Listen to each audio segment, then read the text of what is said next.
I'm Sarah, 30 years old, and I want to share a past that I kept hidden for many years because it was too painful and hard to accept. There are things in life that we never thought would happen to us, but they still come and change everything. Never imagined that I would have to live in torment because of a truth that I still find hard to accept. My story is not one of love or family happiness, as people often think, but rather about sacrifices and hidden emotions. People say that love is the only reason two people get married, but in the case of my mother and stepfather, I knew that was not true from the first time he appeared. I felt something was off, and gradually I realized that my mother was just an excuse. I was the real reason he married her. Make sure to subscribe to my channel so I can continue bringing you more fascinating true stories like this one. And don't forget to watch this video till the end, because this story is going to be incredibly interesting. My mother, Amira, owned a small fashion boutique after my father passed away when I was young. She raised me and took care of me until I became an adult. With her resilience and determination, she not only took care of our lives, but also transformed her fashion store into a beloved place in our community. My mother has always been a model of strength and independence in my eyes. Life went on steadily and peacefully. My mother continued to work hard at the boutique while I focused on my studies. As time passed, I entered a transitional phase of my life when I started university.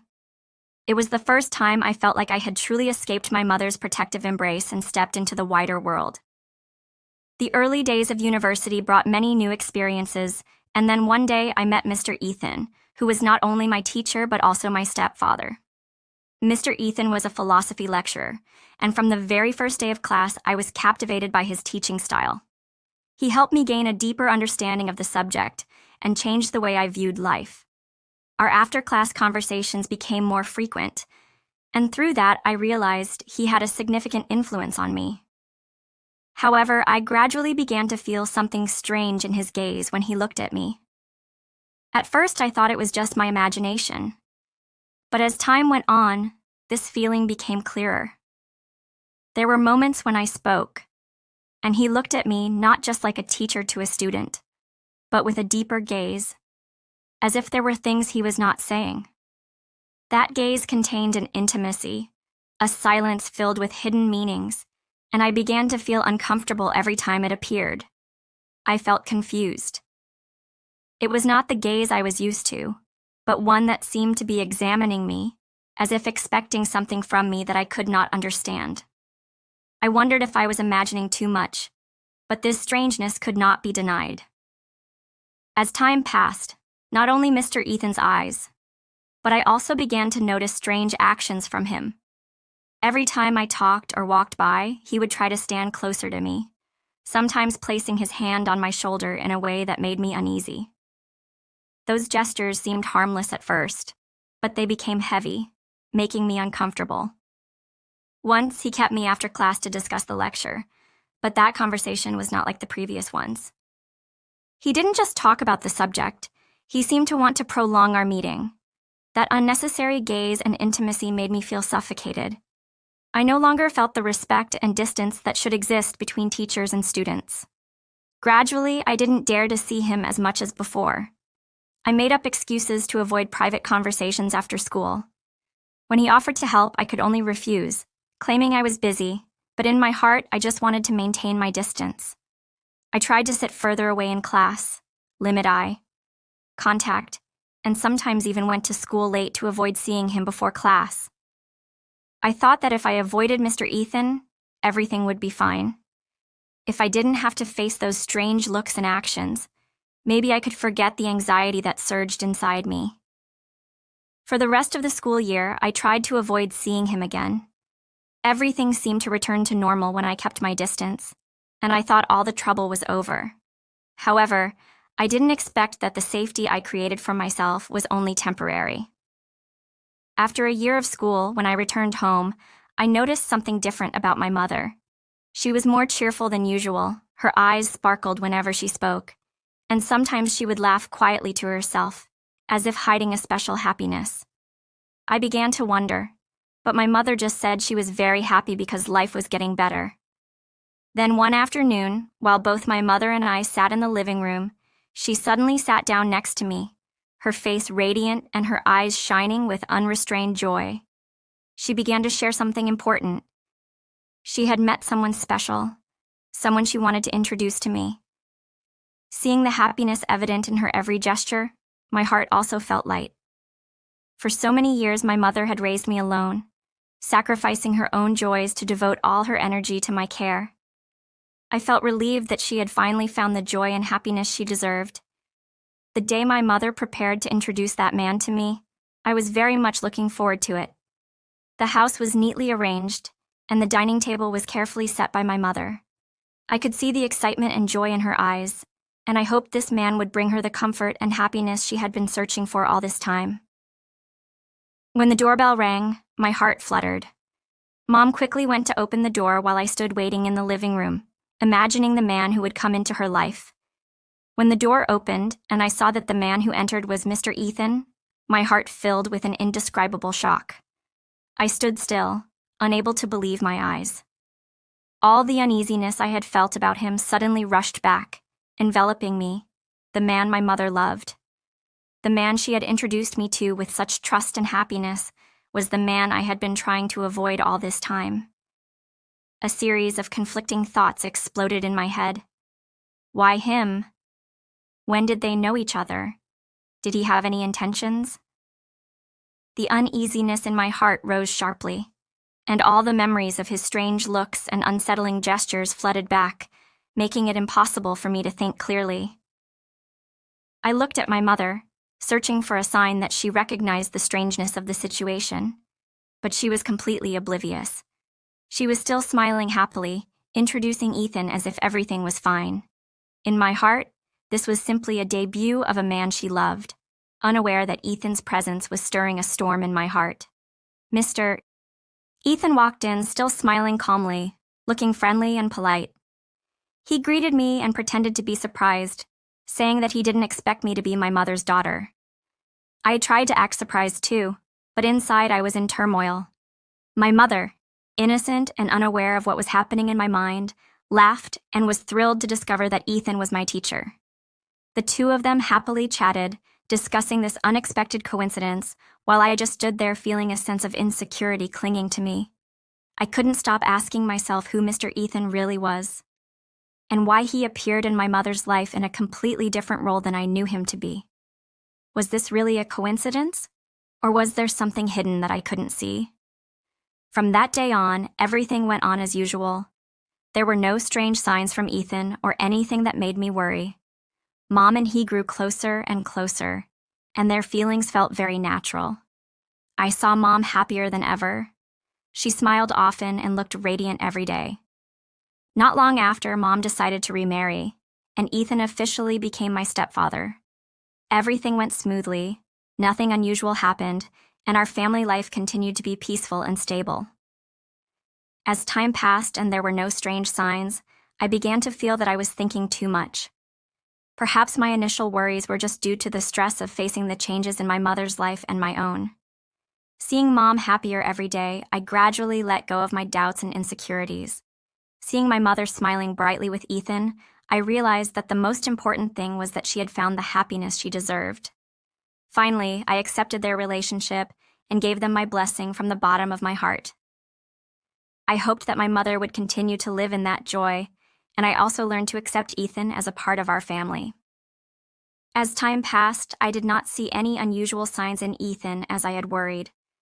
Gradually, I blamed myself for thinking too much and letting unfounded worries affect me. Seeing my mother increasingly happy with Ethan, I also felt relieved. Finally, I felt happy for my mother and sincerely wished her well, hoping her life would always be filled with joy and happiness. At that time, I thought that everything would just continue peacefully. It had been a long time without any unusual signs from Ethan, and I gradually felt reassured. I no longer worried or doubted my stepfather because he had always been a good person, caring for my mother and our family. I truly believed that my previous concerns were just my sensitivity and imagination. When I was 22, I graduated from university and started looking for my first job. Although I had not found a suitable job, I decided to help my mother at her boutique. We spent more time together, and Ethan often stopped by the store, helping with small tasks when he had free time. Everything was still going smoothly, and I no longer had any doubts about Ethan. I truly believed that he was a good husband to my mother and had also become a part of my life.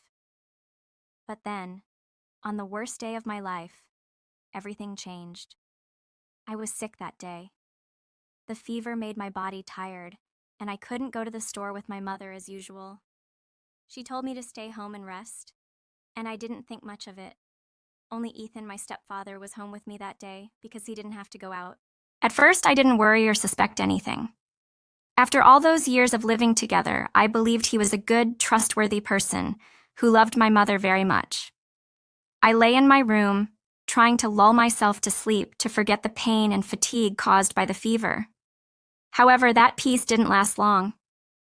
The thing I never expected to happen happened that very day, in the house that I once considered the safest place. Ethan came into the room with a glass of water and some pills. He said they were painkillers to help my fever go down faster. His voice was gentle and kind, nothing that raised suspicion. The fever had made my head spin, and I didn't think much of it. I just wanted to get better and get some sleep, so I took the pills from him and swallowed them without hesitation. I drank the water, unaware that this was just the beginning of the worst that was about to unfold. At that moment, everything seemed normal, and I didn't notice anything odd. After I finished drinking, I didn't feel anything unusual. The medicine didn't seem to take effect immediately, and I was still fully aware of my surroundings. I lay there quietly, thinking that the fever would soon subside. However, after about 20 minutes, things began to change. Ethan returned to the room, this time without medicine or water. There was something in his eyes that worried me, but when I tried to sit up, I was shocked to find that my body could no longer move. A feeling of paralysis spread throughout me, as if all my strength had been drained. I panicked inside, trying to brace myself to escape this helplessness. But I could only lie there, eyes wide open, as Ethan walked closer. Ethan approached, his face calm, but his eyes flashed with something that sent a chill down my spine. I struggled, trying to move, but my body seemed completely paralyzed. Not a single finger would move. The helplessness frightened me, but that fear increased even more when he leaned down, his face just a little away from mine, and smiled. His smile was no longer friendly and gentle, but scary and cold. Then he whispered, his voice soft but clear enough for me to hear. I have waited for this opportunity for a long time. I was horrified, unable to believe what I had just heard. My mind was spinning, trying to comprehend what was happening, but everything seemed to fall apart at that moment. The worries and doubts from before suddenly became too real, and I realized that the nightmare I had thought was just an imagination had become a reality. Ethan sat down next to me, his eyes filled with calculation and his smile sinister. I lay there, helpless, unable to move or resist, only able to listen to his every word. Each sentence echoed clearly, gradually revealing a horrifying truth that I had never considered. He began to explain that ever since I entered college, he had feelings for me and had always wanted to get close to me. He had tried every opportunity to approach me, but noticed that I always kept my distance and did not let him in. His attempts to connect failed, and my avoidance made him choose another path to infiltrate my life. Ethan began to learn about me, delving into my personal information and background. When he learned about my mother and our family situation, he decided that the only way to get close to me was through her. He planned to get to know my mother, gradually earning her trust. Everything seemed to happen easily for him, and before I knew it, he had become my mother's husband, integrating himself into my family life. Hearing those explanations made me feel as if I was falling into a deep pit of despair. I could not believe that everything that had happened around me was so meticulously orchestrated. What I had thought was normal, my mother's happiness turned out to be just a facade with the ultimate goal of getting close to me. I felt immense pain and disgust when I realized that, from start to finish, everything was part of his plan. After he finished speaking, Ethan moved closer, his eyes filled with satisfaction, as he saw me lying motionless on the bed. I was completely helpless as he approached. His eyes no longer held any of the gentleness my mother had seen. They were greedy and cold. I tried to shrink back, but I couldn't. Every movement seemed hopeless. My heart raced in my chest, but my body felt locked, no longer obeying my will. Then Ethan leaned down, his hands sliding over me, bringing with them a feeling of disgust that I couldn't shake. He took control of my body without mercy. I could only lie there paralyzed, feeling every moment he took from me. The seconds stretched like eternity, and all I could do was hope for it to end. But no, he didn't stop. The world around me seemed to collapse. All the people I had known were torn away by him. I wanted to struggle, to fight back. But it was all in vain. Ethan didn't stop, and my body no longer belonged to me. Time seemed to drag on forever, each passing second becoming a nightmare with no escape. I lay there helpless, staring at the ceiling, trying to escape reality, but everything kept happening slowly and painfully. The feeling of paralysis, of losing control, made the fear in me rise with each second. Each minute, every move he made, every touch was like a blow to my self-esteem and dignity. Pieces of me shattered without any way to stop it. I felt my body no longer belonged to me. I was completely taken over by him. Everything happened so slowly, I could only lie there, living in terror with no way to fight back. Each moment lasted for hours, and I just wanted it all to end.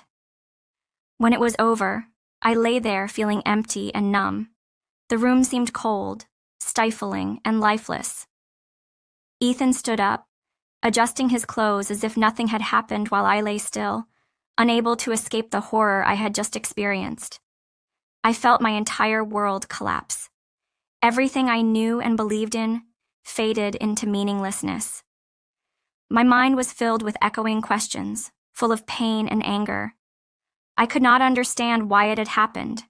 How could the person my mother loved, the person I had tried to accept as part of my family, do this to me?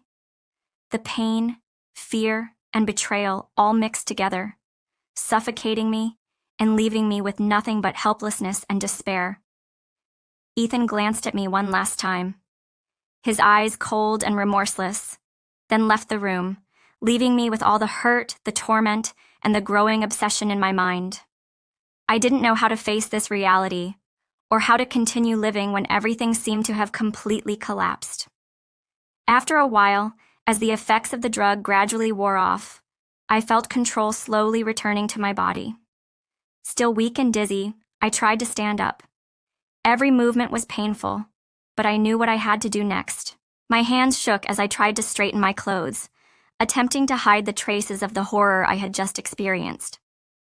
I looked around the room, my eyes stopping at the phone on the table. It was my only way to call for help to end this nightmare. With unsteady steps, I approached, my hands still trembling as I picked up the phone. I dialed 911, each number feeling more challenging. When the operator's voice came through, I took a deep breath, trying to keep my voice steady and let it all out. The police arrived in seconds, but to me, the wait felt like an eternity. When they entered the house, the silence shattered, voices rang out, footsteps hurried, and finally, Ethan was arrested. He didn't resist, just bowed his head silently as the police handcuffed him, as if he knew it was over. My mother returned shortly after the police arrested Ethan. She saw me still trembling and weak, standing next to the police. At first, she didn't understand what was happening. I looked into my mother's eyes, and all my strength seemed to evaporate. In that moment, I couldn't hold back any longer. Tears streamed down my face as I told her everything. My voice broke as I recounted the truth about Ethan, what he had done, and all the horror I had endured. My mother was stunned, her eyes wide with confusion and pain. She didn't say anything the whole time I spoke. She just stood there as if her whole world had collapsed. When I finished, my mother collapsed, sobbing in utter grief and regret. She blamed herself for not realizing what was wrong and for bringing someone like Ethan into our lives. In her pain, she repeated one sentence over and over. I'm sorry. I'm sorry. But I knew that no apology could ever erase the pain we were feeling. That day changed everything forever. My mother could never forgive herself, and I could never return to the way my life was before. After the police arrested Ethan, a part of me felt relief, but the pain and hurt did not fade immediately. I had achieved justice for myself. I had bravely faced what he had done, but that did not mean the haunting would disappear. My mother, after hearing the whole truth, sank into a deep state of remorse and regret. She couldn't stop blaming herself for letting Ethan into our lives and for not recognizing his true nature. She decided to leave the house we shared and close the boutique for a while to find peace of mind. Ethan was convicted, and I knew I would never see him again, but that was not enough to heal the wounds in my heart. He had ruined a part of my life, and no matter how much time passed, the pain remained like a scar that would never heal. From these horrific events, I learned that silence is never the answer to pain or fear. Courageously facing the truth, no matter how painful it is the only way to find peace of mind. Silence and concealment will only prolong the pain and eat away at you. I also realized that even though my mother did not know what had happened, the trust she had placed in Ethan and in me led to unpredictable consequences. Talking and sharing feelings and thoughts with loved ones is incredibly important. If I had had the courage to speak up when I sensed something was wrong with Ethan, perhaps things would not have come to this. Although Ethan was punished and my mother recognized her mistake, our lives did not return to normal. I had to learn to live with the pain, with the hauntings of the past, and find peace from wounds that are difficult to heal. As for my mother, she also has to learn to forgive herself. Everything is still ongoing, and I cannot be sure what will happen in the future. But one thing I know for sure, I will not be silent anymore. I will continue to move forward, no matter how difficult the road is. The regret and pain will still follow me, but I know that I have begun my journey of healing. Although the road is long and difficult, I will no longer be a victim of silence. I will find myself again and reclaim the strength that I lost in that nightmare.